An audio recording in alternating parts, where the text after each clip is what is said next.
প্রভাত। কেমন আছেন বন্ধুরা? আশা করি ভালো আছি, সুস্থ আছেন। আমিও ভালো আছি। এখন হইতে পারছে ভোর বা রাত্রি 2:10। উঠে পড়েছি, ম্যাগি বানাবো।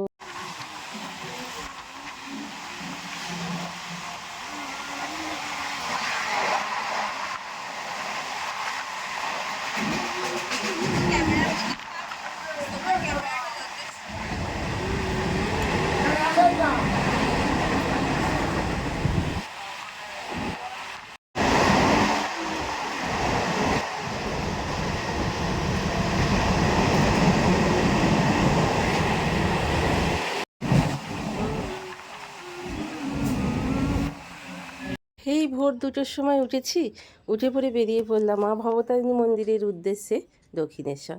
তো আমরা এসে পড়েছি দক্ষিণেশ্বরে, এবার ঢুকবো।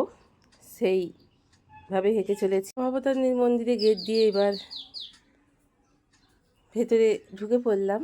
ঢুকে পড়েই প্রথমেই দেখলাম খুব সুন্দর রামকৃষ্ণের এক বাঁধানো, আর এখান থেকেই দেখা যাচ্ছে গেটের বাইরে থেকে মা ভবতারিণীর মন্দিরটা ভীষণ সুন্দর। তো ভেতরে ঢুকে পড়েছি, বীভৎস রোদ, কিন্তু রোদ কিন্তু গায়ে লাগছে না, মায়ের টানে চলেছি বলে। জানেন তো, আজকাল কোনো রোদই রোদ মনে হচ্ছে না, কোনো কষ্টই কষ্ট মনে হচ্ছে না, বহুদিনের আশা পূরণ হচ্ছে যে। এসেই চলে এসেছি গঙ্গা স্নান করতে। মন্দিরের পিছন দিকটায় গঙ্গা, সেই গঙ্গা স্নানটা আগে করে নেব। গঙ্গা স্নান করে নিয়ে তারপরে সবাই চলেছে স্নানের উদ্দেশ্যে, তারপরে পুজো দিতে ঢুকবো। সপরিবারে পুজো দিতে চলে এসেছি, তার সঙ্গে বাবাকে মাকেও সঙ্গে করে নিয়ে এসেছি। আমাদের মেয়েদের কর্তব্য মা বাবাদের সাথে নেওয়া। তো স্নান টান করে পুজো টুজো দেওয়া হয়ে গেছে। মন্দিরে ক্যামেরা অ্যালাউ নেই, সেটা আপনারা অলরেডি অনেকেই সবাই জানেন। জানেন না এমন কেউ নেই। তা চলে এসেছি এবার একটি রেস্টুরেন্টে, অবশ্যই মন্দির চত্বরে ভোজনালয় এই রেস্টুরেন্টটার নাম। আমরা খেতে চলে এসেছি। করে বাড়ি থেকে নিয়ে গেছিলাম শশা, চানাচুর, মুড়ি আর ম্যাগি বানিয়ে নিয়ে গেছিলাম। বাবা মা ম্যাগিটা খাচ্ছে, ওদেরও আমরা টিফিন করাতে নিয়ে আসবো রেস্টুরেন্টে, কিন্তু ওরা ম্যাগিটা খেয়েছে বলে তোরা আগে খেয়ে আয়, তারপর আমি আবার পরে যাব আমরা। তো বাবি যেহেতু জোর করে নিয়ে এলো, খেতে তো হবেই। তা খেলাম, এক প্লেট নিলাম, বাচ্চারা আমি দুজনে ভাগ করে খেলাম। গিয়ে দুটো মুড়ি খাবো শুকনো। ইডলি খেলাম, জানেন তো। তবে বাঙ্গালোরে যেভাবে ইডলিটা খেয়েছিলাম, ওখানকার সাম্বারটা এতটাই সুন্দর, যেটা আমাদের পশ্চিমবাংলায় হয় না। তবে চা দুটো 20 টাকা করে নিল, ছোট্ট ছোট্ট কাপে 2 কাপ চা। মানে চা খাওয়া নয়, পয়সা খাওয়া। ভীষণই আমার গায়ে লাগে, কারণ সংসারটাকে আমাকেই নিজেকেই ব্যালেন্স করে চলতে হয়। উড়নচণ্ডীপনা করে একদিনের আনন্দে সব কিছু মানে উড়িয়ে দেওয়াটা পছন্দ। তো যাই হোক, রেস্টুরেন্ট থেকে বেরিয়ে কিরম ধরনের রোদ হয়েছে দেখুন, বীভৎস রোদ। মা বাবাকে নিয়ে এবার চলেছি খাওয়াতে ভোজনালয়ের উদ্দেশ্যে। তো চলুন এবার এদিকটা যাচ্ছি, মা বাবাকে খাওয়ালাম ধোসা।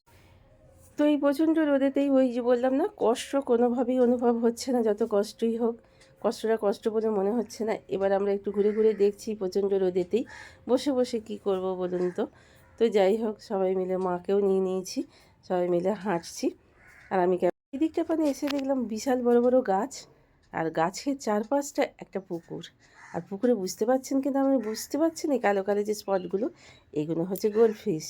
কি ভালো দেখতে, ক্যামেরায় আসছে কিনা আপনাদের আমি ঠিকমতো দেখাতে পারলাম না। এখান থেকে মন্দির মায়ের ভীষণ সুন্দর দেখতে লাগছে, গাছের ফাঁক দিয়ে। ইচ্ছে ছাড়া এক পাও চলা যায় না, আর আমরা চলতেও পারি না। গাছের একটা পাতাই নড়ে না, ফুল ফুটবে না, ফল ধরবে না গাছে, পশু পাখি ডাকবে না, অন্ধকারাচ্ছন্ন পৃথিবী হয়ে থাকবে। তাই ওর ইচ্ছাতেই সব হয়। ওর ইচ্ছাতেই মায়ের দর্শন হয়েছে আগে 2বার, কিন্তু মায়ের কাছে পৌঁছাতে পারিনি। আমার হাতের ফুলের ডালির ফুল মায়ের পা পর্যন্ত গিয়ে পৌঁছায়নি। কিন্তু এত বছর পর সেই সৌভাগ্য হলো আমার বাবির জন্য। আমার বাবিকে যেন ভগবান আমার স্বামীকে যেন সুস্থ রাখে, ভালো রাখে। একটু খাওয়া হয়ে গেছিলো, ব্যাগ ট্যাগগুলো, মোবাইল টোবাইল, জুতো সুতো সব জমা দিয়ে ভোগ টোগ খেয়ে বেরিয়ে পড়লাম। ভোগ ভালোই খেতে লাগলো, ভীষণই মিষ্টি লাগলো। বাড়ি ফেরার পথে পৌঁছে যাচ্ছি।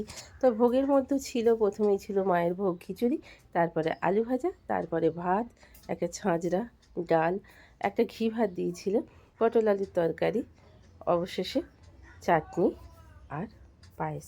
এই ছিল খাবারের মেনু। তো মায়ের ভোগ যেহেতু ভীষণই ভালো লেগেছে, তো আমরা এবার ফিরে যাচ্ছি। ফিরে এবার ট্রেন ধরবো আমরা বালি থেকে এসেছিলাম টোটোয় করে। তো বাবি চলে গেল, বাবি চলে গেল নিউ মার্কেটে কিছু কেনাকাটা, সেগুলো পরে দেখাবো। এখানে সুস্থভাবে দিনের বেলা এডিটিং করা হয় না, চারিদিকে চিৎকার চেঁচামেচি সবসময় লেগেই আছে, এই ঝগড়া ওই ঝগড়া, বাপরে বাপ আমার বুক ফুক কাঁপে। তো যাই হোক, এত কষ্টের পরেও একটুখানি শুয়ে নিয়েছিলাম সন্ধ্যে থেকে, জানেন তো। তারপর কোনো রকমে ভাতটা করে একটু চা জলখাবার খেয়ে নিই, মাছের ঝালটা করে নেবো, আর একটু আলু সিদ্ধ করে রেখে দিয়েছি প্রেসারে, সেটা একটু পেঁয়াজ ভেজে মেখে নেব, আর এই মাছের ঝাল করে নেব, জানেন তো। এই দিয়েই আজকে মেনু যা হোক করে রান্না করে নিচ্ছি, এই দিয়ে খেয়ে শুয়ে পড়বো। বাবি নিউ মার্কেটে গেছে, এখনও ফেরিনি। ও কী কেনাকাটা করে নিয়ে এলো অবশ্যই আপনাদের সঙ্গে শেয়ার করব। তো চলুন এবার ভিডিওটা এখানে শেষ করার পথে। তো ভালো লাগলে একটা লাইক কমেন্ট করে দেবেন মা ভবতারিণীর উদ্দেশ্যে। তো এইটুকুই আপনাদের বলা ছিল। তো যাই হোক,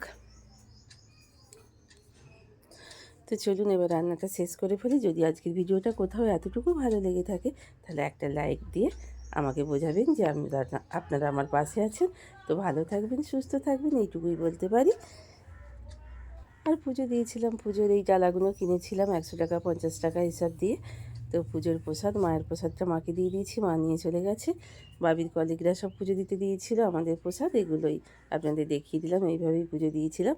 তো চলুন এইখানেই শেষ করলাম আজকের ভিডিওটা।